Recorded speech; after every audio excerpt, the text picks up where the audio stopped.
What is up, my friends? You are very welcome along to Sunday night's late night agenda after what was, let's be honest, a pathetic display yesterday from Jurgen Klopp's Reds away at Molineux, a ground where, well, a team that we'd beaten in our previous 11 Premier League encounters put us to the sword yesterday and we were beaten by 3 goals to nil. But I'm not here to dwell on that today. I'm here to talk about solutions. I'm here to look at where the ownership situation currently sits. Are there offers on the table? Who is interested? And what we can perhaps expect in the next few months. As always, I want to know your thoughts in the comment section. Do drop a like on the video. And as you can see from the top corner, we've just passed 161,000 subscribers. We continue to grow, but it's only because of your amazing support. So thank you so much for that. Look, folks, there's no way to sugarcoat this. Yesterday was an absolute disgrace. It was a disgrace all around. The manager looked lost, the players looked lost, and the travelling Reds, who have been amazing all the way, even through the down times when they've gone to away games, even they looked a little bit confused and frustrated by what they were seeing.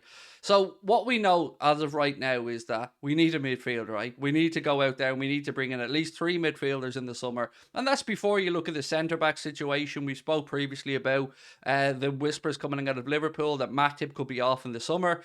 And then there's the whole stuff about Trent and Robbo. And look, there's a lot to get through. But I don't want to talk about transfers right now. I want to talk about the funding of them and how we could potentially do it. So, as we know, there's been lots of rumours and conjecture floating around social media about the ownership situation. Will it be a full sale? Will it be a partial sale? And I think the honest answer from the information I've been able to garner is that all options are probably on the table. But if you were to be pushed on it, it certainly looks like the preference for FSG is to bring on an investment partner. I'll go into that in a bit more detail in a moment or two, and then maybe look to an exit strategy a little bit down the line, perhaps with that investment partner then upping their stake in the club for an all-out buyout. So what we have seen, though, is lots of rumour around QIA or other Qatari, Saudi consortiums that may be coming in of interest by Liverpool. There's even been talk, people saying it's close. It's been maybe February the 10th has been a date that's been thrown around. Ultimately, though, I think it's all pie in the sky stuff because as of right now, from what I'm led to believe, there's been no formal offers made for either a partial or a full takeover of Liverpool Football Club. Now, those offers are expected to come in the coming days and weeks, but there's also the mindset that maybe Liverpool or FSG are holding off to see what happens with the Manchester United sale and whether that gives them any indication of who could be in for a football club, what type of money football clubs are again being valued at, because the Chelsea deal was a bit of an anomaly. It was a rush deal, obviously. There was a very peculiar, particular situation with it, which I don't want to go into, obviously, because of the war in Ukraine. So we can't really use that as a yardstick measure anything other than football clubs are now worth in the billions. So where are we? Well, there's an article today that suggests that Redbird Capital, the people who already own 10 or 11% of all of FSG's holdings in a deal that was worth about 550 million quid, there's been some talk that they could look to buy another 20%, meaning potentially an investment of a billion, roughly, working on the valuation of FSG at this moment in time is about 5.5, 6 billion, I think, something like that. So what would happen in that scenario? Well, previously, when we'd seen Redbird buy into Liverpool Football Club and FSG, we were told that some of the money would be used, of course, to cover the losses suffered during the pandemic with COVID. And I think some of the money, if I'm not mistaken, went towards the acquisition of the Pittsburgh Penguins. But there is one other interesting twist to this, which is a model that we've seen done with Manchester City and some other clubs. And it answers one of the questions that many people ask about our transfer business is why aren't we buying more South American players? And I guess the answer to that is that it's a bigger problem for a work permit issue. And even on top of that, if you can allow for the work permit issue, football clubs kind of want players to be tested in European leagues just to see what they are. If they're coming from South America, how quickly do they settle? Do they get up to the pace of the leagues, the standard of football and all that kind of stuff? So where we might be at, and what might be one avenue that is being discussed, is this kind of group of football clubs. So maybe FSG take on investment from somebody who already owns some smaller valued football clubs in Brazil or Argentina or other parts of South America. And we get this culmination or this super club that Liverpool will be at the pinnacle of. Well, obviously, these lower tier clubs underneath that could be used to both share brain power, obviously progress players through. You see it with Salzburg and Leipzig and stuff like that as well. So that is one avenue that I think I'd be very interested in seeing Liverpool go after, because look at the Enzo deal. He went for 105 million quid to Chelsea from Benfica, who bought him for about 10 million the year before. That is tremendous business, but they also had to take the risk that Enzo would come in from River Plate. He would adapt to European football. And we've seen it many times. We've seen it with Mane and his journey as well before he got to Liverpool. We've seen it with Virgil van Dijk going from Holland, obviously, to Scotland, Scotland to Southampton, Southampton then to Liverpool.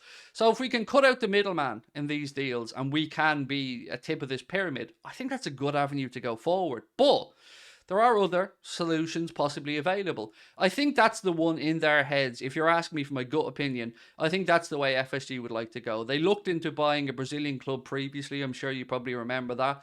And there is whispers that there will be a bit of a breakaway from, and I don't know how far along this is, by the way. This is relatively new to me, but there is talk of a Brazilian Super League where the top clubs in Brazil break away and form their own kind of, well, Super League, for want of a better phrase. And there seems to be an appetite for that over there because it would increase the value of those clubs. It would increase the eyes in world football back towards Brazil. And as we know, right now, any European league, or certainly the Premier League, are the most watched in the world. So it makes sense for that part of the world to want to get more eyes on their leagues. And if this is the way they could do it, so be it. So there's a lot to go through right now. There's a lot to try and figure out. But I do believe that we will get some more information in the coming weeks as to what's more likely. I think they're just in no rush at the minute because, well, they see the value of the asset going up and up and up. But where it does become a bit time sensitive, of course, is in the transfer market.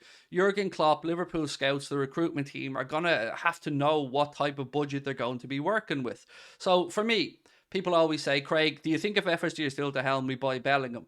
I think maybe, but just about, if the player is willing to come still, obviously. But just about, but I don't see where the money will come in then to strengthen other areas of the squad, which is why I've been doing videos speaking about the possibility of Liverpool selling Mohamed Salah, because I'm not saying I want to sell him, I'm not saying Klopp wants to sell him, but if there is only a certain pool of money, if FSG haven't brought in an investor, that's a kind of worst case scenario. So I do hope that we will hear this news in the coming weeks. And my own preference has always been the same. I don't care who comes in to buy Liverpool Football Club as long as they're not a state. I don't want a state owning Liverpool Football Club or any football club. So if it's private businesses from any part of the world that come in, I'd rather an all-out sale. If I'm being really, really blunt about it, I'd rather FSG and John W. Henry just take all of the money that they've made, and it will be a lot of money, and just go off about their life, back to Boston, do whatever they want to do, because I've had enough of them. But that's just me, and I know I don't speak for everybody, and I know there are certainly many Liverpool fans out there who feel a little bit more balanced about what FSG have done at the club. And that's okay too. I think we all have our own opinions.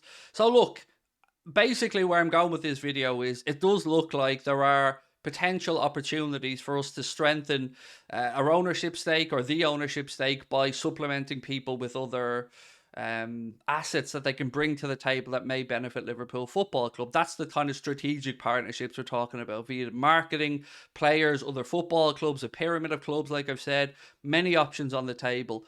I just hope that whatever happens, by the time we come to the summer transfer market, that the money is in place, the plans are in place, and Jurgen Klopp gets to get the players that he wants. Because honestly, folks, I don't want to be sensationalist in saying this, I feel that if FSG are still at the helm without having taken on a minority partner, or sold up, best case scenario, I genuinely do fear Klopp may walk. Now, I've got nothing to suggest that's going to happen. I haven't heard anything. I'm just giving you my reading of the situation. I feel that frustration in Jurgen Klopp is boiling up and up and up. And if he doesn't get the support he needs, I feel like he could walk. That's my own take on it. I don't want it to happen. I will never say the words Jurgen Klopp out. But I do think he's getting very frustrated with John W. Henry and the ownership situation not releasing the money for him. So it's over to you now. Have your say in the comment section. Let me know what you think is the most likely outcome. And of course, I do appreciate your time as always, my friends. Even though it was a weekend where, well, we had our asses handed to us. And the Merseyside derby coming up is going to be a very, very big game. City obviously lost today.